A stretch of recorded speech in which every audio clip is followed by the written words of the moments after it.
So the next speaker is Riccardo Finotello. So you have, you can go. Okay.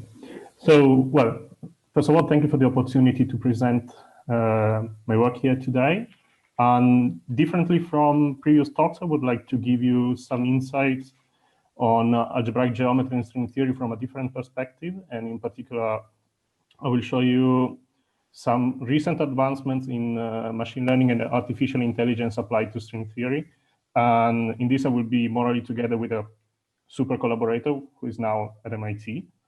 The plan of the talk is to first introduce the problem in string theory and algebraic geometry, and then to see some of the methodologies that we adopted, and finally to share the results with you.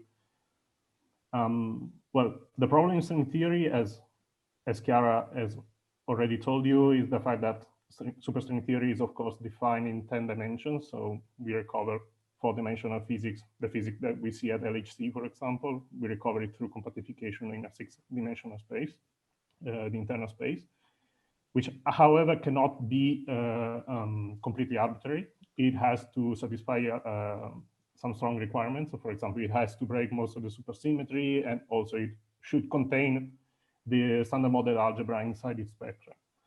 The solution to this problem are a particular set of Ricci flat 3-dimensional complex matrices, whose holonomy group is SU3.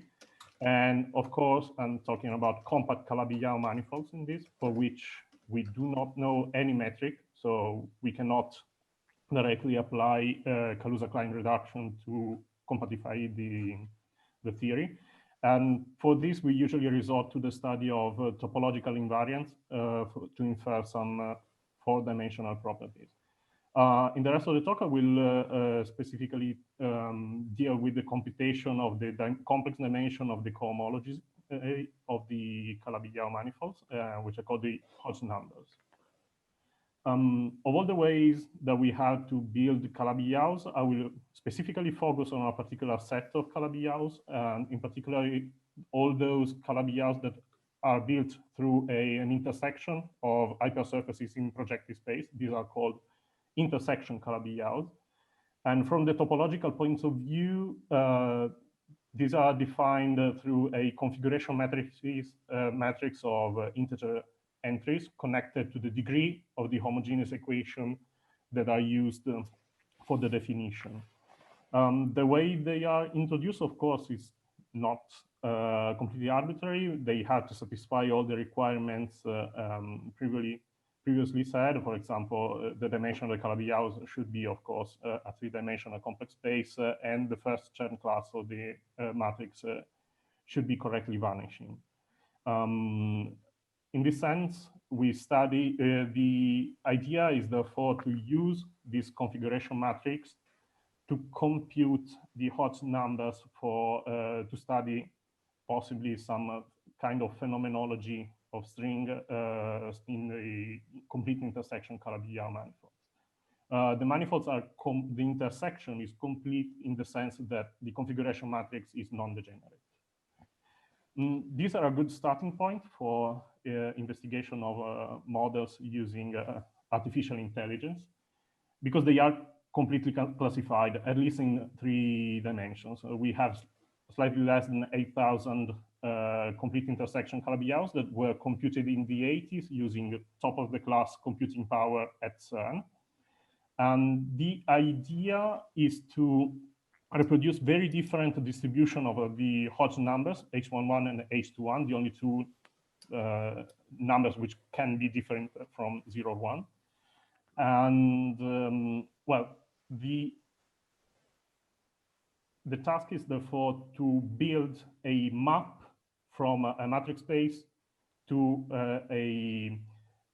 natural numbers, which are the Hodge numbers. And the way we do it is using machine learning and artificial intelligence. The reason is that differently from an algorithmic way to compute the Hodge numbers, machine learning has the ability to be traced back up to several issues, but at least it can show a way to reach the result, and it can be traced back, and we can probably learn something also from the analytical point of view. This is for instance, possible through a supervised learning approach, which basically means learn by knowing the correct result. In fact, the machine learns by knowing the true values of the Hodge numbers and tuning the parameters of a parameterized function by minimizing a notion of distance between the predictions and the ground truth, the true values. This is done through gradient descent, for example, and the objective of the machine learning is basically to find the best possible parameters that explain a given value. We will see that the way we do this is basically using the naked configuration matrix as most of the artificial intelligence algorithms see an image.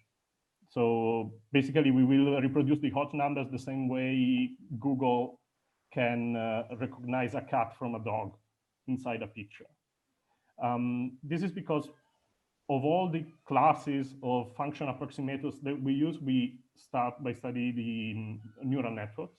And for instance, fully connected networks were given fame in the 70s and the 80s, even though their working principle is definitely older than that age. And their working principle is basically to build a structured layer of matrix multiplications to pass one layer to the other in order to learn a possibly complex function at the end of the structure. Of course, by simple matrix multiplication, the output function would be linear, and we break linearity at the end of each layer, adding an activation function. Thus, the network is ideally able to learn very, very complicated functions. This, however, has been superseded by different architectures. In particular, convolutional neural networks are newer in conception. They are by far better than fully connected network for what we intend to do. And the idea behind convolutional neural network is that they keep track of a notion of what is close and what is distant. As in the animation, convolutional neural network resort to use sliding window functions in order to scan the input. In this case, it could be a picture of a cat or a dog. In our case, it's the configuration matrix. This way, the network learns to associate some features to others and to basically recognize based on a spatial awareness and also time awareness in some cases.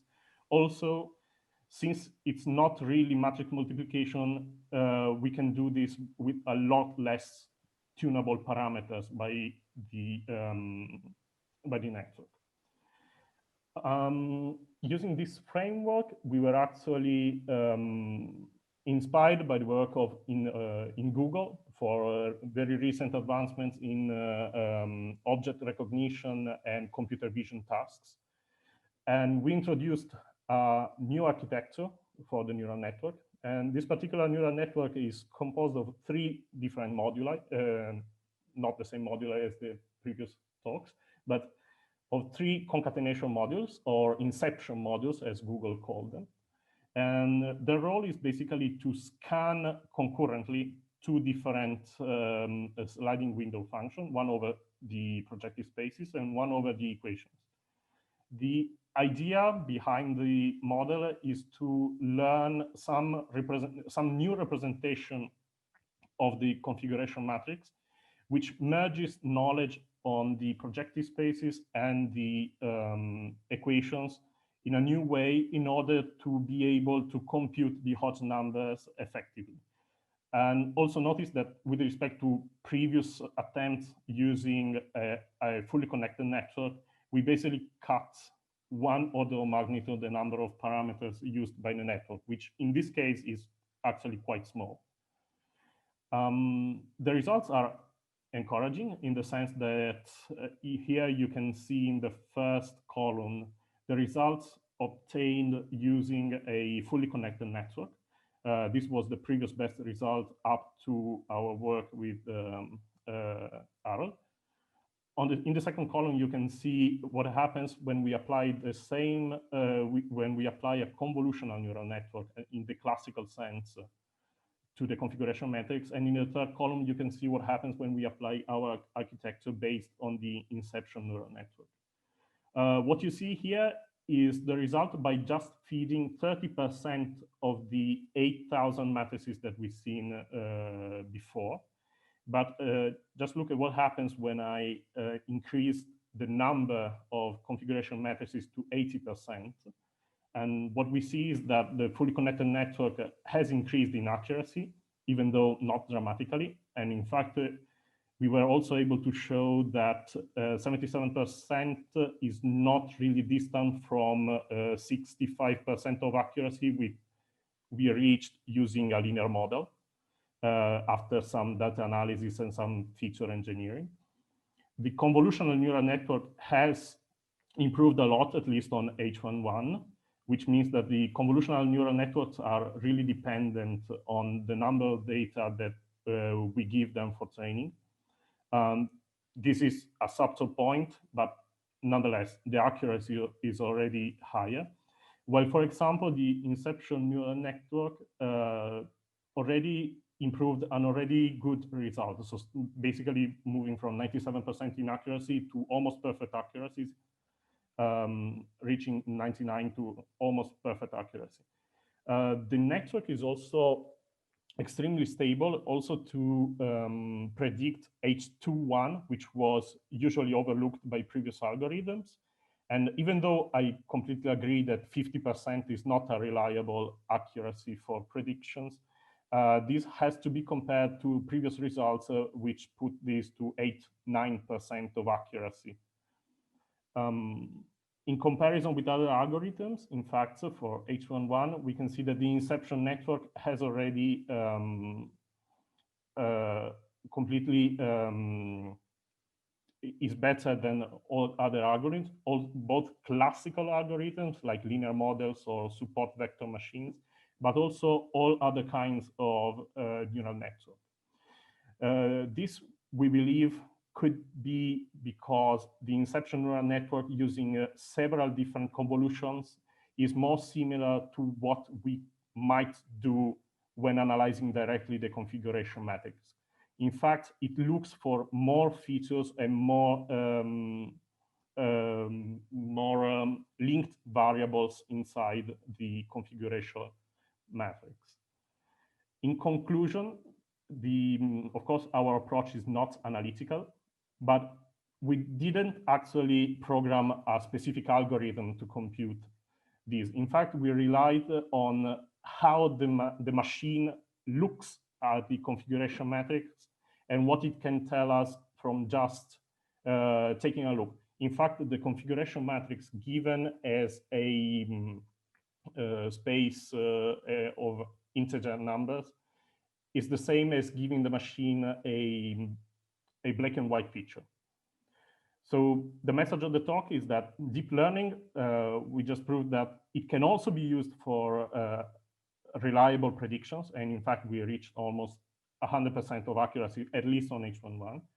But not only that, we can also try to study the way deep learning is learning the function to approximate as a source of inspiration and inference to see whether we can derive an analytical model to compute the Hodge numbers.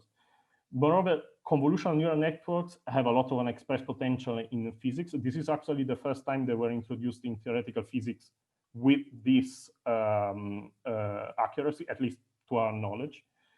And the same way they actually revolutionized the way Google, Amazon, Apple work, they might also shed some light in some on theoretical physics.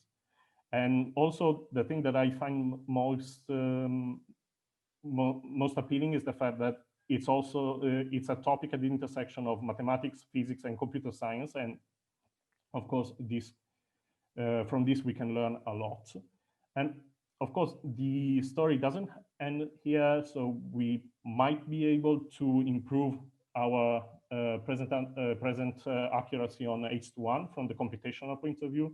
But we also have some more theoretical problems also from the computer science point of view. So first of all, we would like to know more about how the model learns the Hodge numbers, but also if there is a way to better represent the matrices, for instance, to find the famous map between the original data set from the 80s to the favorable data set that was computed in 2014 for the same matrices. And moreover, we would like to be able to study the symmetries of the matrix to see whether these are all the complete intersection Calabi-Yaus that we know, or if there's something more.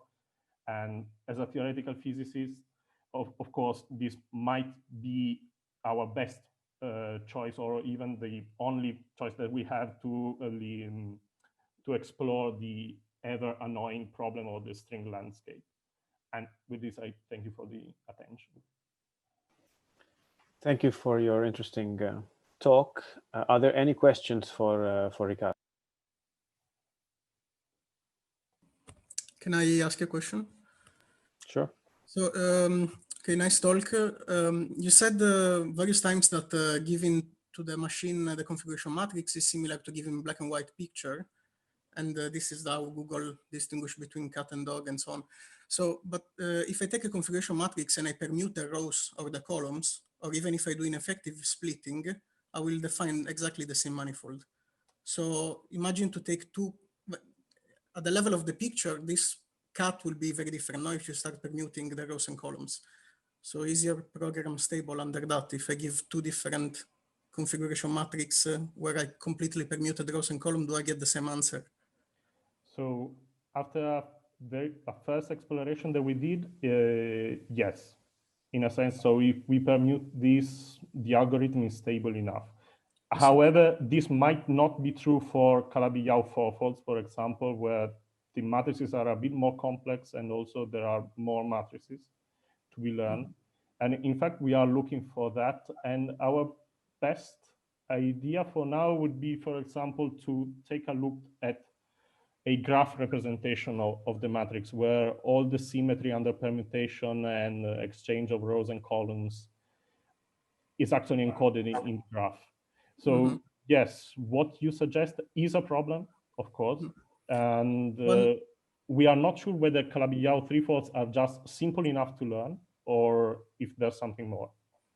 One thing that was done back in the days by Candelas and Hubsch was to impose a lexicographic ordering in rows and columns.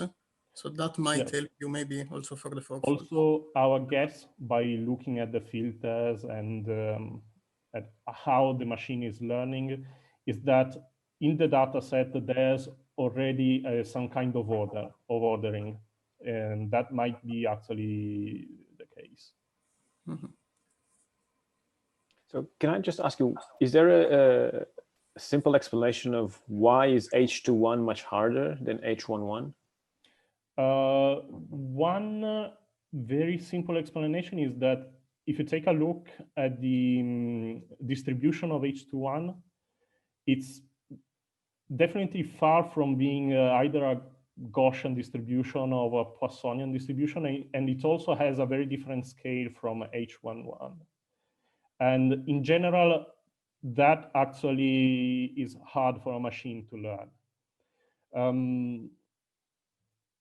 Another problem that there might be is that we didn't use it in the paper, but we know that there's a relation between, for example, the number of projective spaces and the and H11.